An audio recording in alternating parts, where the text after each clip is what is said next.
कौन बोली थलो? हम ही असली रंगदार। कोई बोलता तो बोल, ये धार ना रही फसला के ठोक दिया।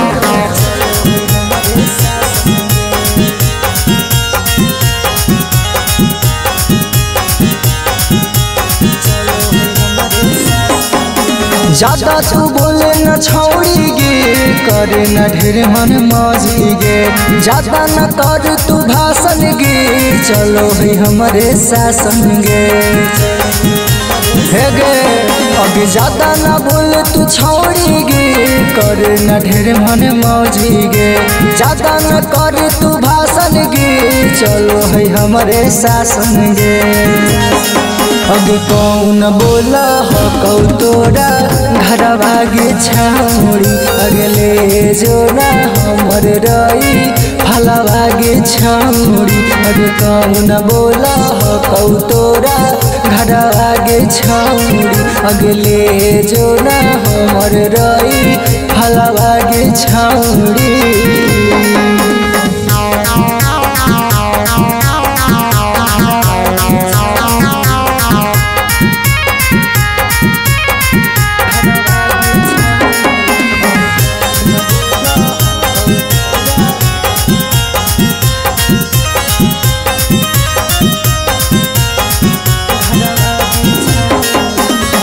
ज्यादा जनी बोलग छौड़ी और रंगदार गे। गाड़ा दम चले ही पूरा बिहार गे।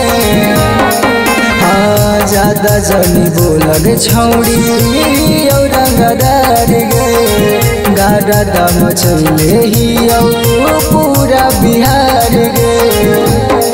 अगे देवा हो कौन तोरा धमकी गे, हमरा से बड़ कौन सनकी गे। देवा हो कौन तोरा धमकी गे, हमरा से बड़ कौन सनकी गे।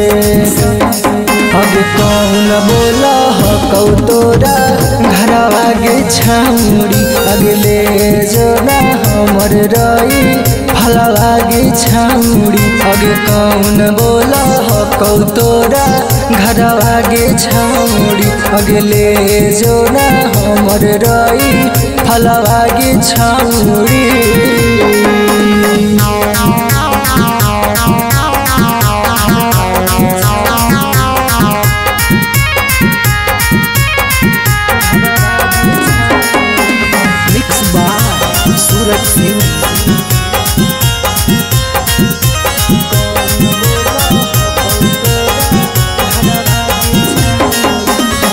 करले पसंद छौड़ी और दिलवा लगे, हम रंगदार ही जान हो मुहा लगे।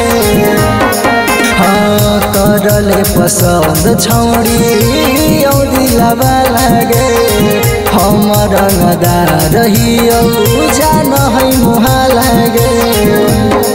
अगे कहाँ हो कोई कर घरा भागे, मिथुनवा तो हई रंगदारा भागे।